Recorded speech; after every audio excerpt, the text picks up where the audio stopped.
இந்த கடைசி லாஸ்ட் 1 மந்தா நடந்த ஒரு சில விஷயங்கள் உங்ககிட்ட நான் ஷேர் பண்ணணும்னு ஆசைப்படுறேன். இந்த 200 யூனிட்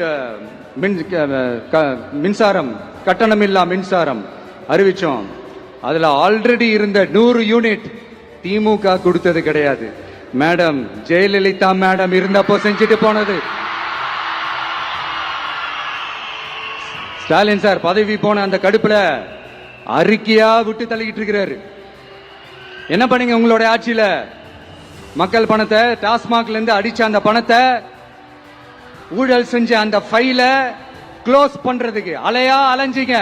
ஆனா இந்த விஜய் மக்களுக்கு தொந்தரவா இருக்கிற அதே டாஸ்மாக க்ளோஸ் பண்ணா. விவசாயிகளோட அந்த கடனை தள்ளுபடி மேக்சிமம் இந்த 1 மந்த்ல என்ன செய்ய முடியுமோ அத செஞ்சான். நீங்க தான் அந்த நிதி சம்பந்தமா இருக்கிற எல்லா கேட்டையும் லாக் பண்ணி வச்சுட்டு போயிருக்கிறீங்க. அதை சரி செய்ய வேணாமா? அதை ஒழுங்குபடுத்த வேணாமா? அதனால மறுபடியும் சொல்றேன், இந்த விஜய் பொய் சொல்லி ஏமாத்துறதுக்காக அரசியலுக்கு வரல. உங்க கூடவே நிக்கிறதுக்காக மட்டும்தான் அரசியலுக்கு வந்திருக்கிறேன். அதுல எந்த மாற்று கருத்துமே கிடையாது. கவலையப்படாதீங்க விவசாய பெருமக்களே.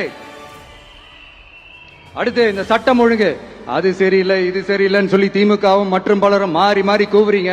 நான் ஒண்ணு கேட்கிறேன், இந்த மாடல் அரசுன்னு சொல்றீங்களே, அதுல என்ன செஞ்சு வச்சுட்டு போயிருக்கீங்க? ஒரு ஊரு விடாம ஒரு தெரு விடாம போதை பொருள் கலாச்சாரம் அப்படியே ஸ்ப்ரெட் ஆகி கொட்டி கிடக்குது. அது அப்பவே இனிஷியல் ஸ்டேஜ் அதை நீங்க கண்ட்ரோல் பண்ணிருந்தீங்கன்னா இத்தனை பெண் குழந்தைகளை இத்தனை பெண்களை இழக்க வேண்டிய ஒரு சூழ்நிலை ஏற்பட்டிருக்குமா? எல்லாத்தையும் பண்ணிட்டு பழிய தூக்கி ஏன் மேல போடுறாங்க. நீங்க என்ன பழி நம்ம மேல போட்டாலும் மக்கள் நிம்மதியா வாழக்கூடிய அந்த செயலை கண்டிப்பா இந்த விஜய் செஞ்சுதான் காட்டுவான். அதுக்காக தான் எஃபிஷியன்டான போலீஸ் ஆபீசர்ஸ் நான் அப்பாயிண்ட் பண்ணியிருக்கிறேன். எஃபிஷியன்டான அந்த போலீஸ் ஆபீசர்ஸ் டீம் நான் அப்பாயிண்ட் பண்ணியிருக்கிறேன். பெண்கள் பாதுகாப்பான அந்த சிங்க பெண் காவல் படை நெக்ஸ்ட் வீக் அதை இனாகரேட் பண்ண போறோம். தப்பு செஞ்சவங்களுக்கான தண்டனை, அதுக்கான சார்ஜ் ஷீட் எல்லாமே ரொம்ப ஃபாஸ்டா ரொம்ப ஸ்பீடா செய்யறதுக்கான அந்த வேலையை செய்ய சொல்லி இருக்கிறோம்.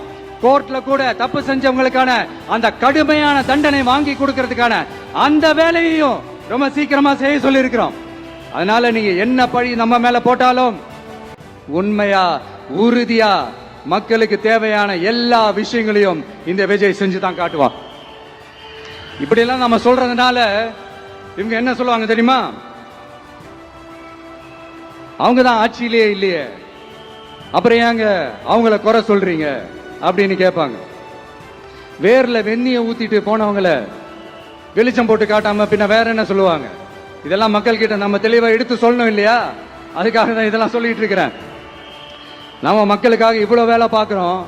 ஆனா இவங்க அதையெல்லாம் விட்டுட்டு குதிரை பேரம் பண்றாரு, அது பண்றாரு, இது பண்றாருன்னு சொல்லிட்டு தப்பா கதையெல்லாம் அடிச்சு விட்டுக்கிட்டு இந்த தீய சக்தியும் தீந்து போன சக்தியும்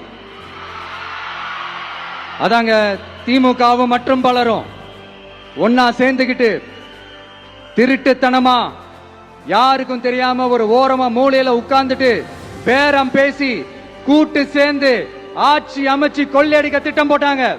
அது ஏன் தெரியுமா? உங்களோட இந்த டிவிக்கு ஆட்சி அமைஞ்சா அவங்க பொழப்பே போயிடும். அந்த கொள்ளையடிக்கிறது லஞ்சம் ஊழல் எல்லாமே கத்தம். அதான் இந்த காரணம். அடுத்து ஸ்டாலின் சார், திமுக இப்போ தீய சக்தி மட்டும் இல்ல, மக்களை விட்டு ரொம்ப தூரமா போன தூர சக்தி, ஓர சக்தி, கோர சக்தி, பார சக்தி. நீங்க எப்போ இந்த தீந்து போன சக்தியோட நீங்க கூட்டு சேர்ந்துகிட்டு ஆட்சி அமைக்கணும்னு நினைச்சீங்களோ அப்பவே இந்த திமுக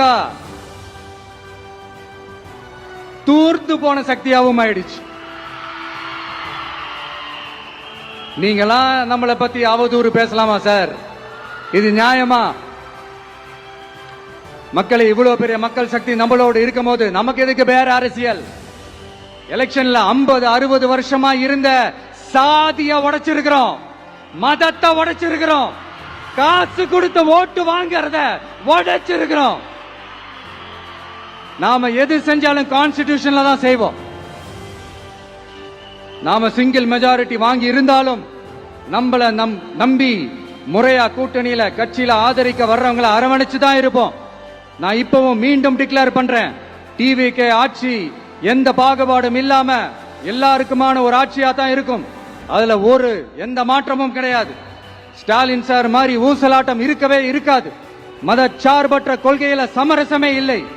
மாநில உரிமைகள்ல விட்டு கொடுக்கவே மாட்டோம். நதி நீர் உரிமைகளை விட்டு கொடுக்கவே மாட்டோம். சமூக நீதி, சம நீதிய, சமத்துவ நீதிய ஒரு நாளும் விட்டு கொடுக்கவே மாட்டோம். அதனால திருச்சி கிழக்கு தொகுதி மக்களே, தமிழ்நாட்டில் இருக்கிற 234 தொகுதியும் நம்ம தொகுதி தான். அதுல எந்த கட்சி ஜெயிச்சிருந்தாலும் அது நம்ம தொகுதி தான். பெரம்பூரா இருக்கட்டும், திருச்சி கிழக்கா இருக்கட்டும், எனக்கு 2 கண்கள் மாதிரி. அதுலயும் திருச்சி கிழக்கு என் செல்ல புள்ள மாதிரி. அதனால வரப்போற இடைத்தேர்தல்ல உங்க வீட்டுல இருக்கிற ஒருத்தரை தான் வேட்பாளரா நிக்க வைக்க போறோம். நீங்க எப்படி இந்த விஜய்க்கு ஆதரவு கொடுத்து ஓட்டு போட்டு ஜெயிக்க வச்சீங்களோ, அதே மாதிரி வரப்போற இடைத்தேர்தல்ல உங்களுடைய அந்த வேட்பாளரையும் ஜெயிக்க வைப்பீங்கன்ற அந்த ஒரு நம்பிக்கை நான் முழுமையா தான் நம்புறேன். உங்களுக்காக உழைக்க வந்திருக்கிறேன். உங்களுக்காக எல்லா விஷயத்தையும் நான் பார்த்து செய்வேன்.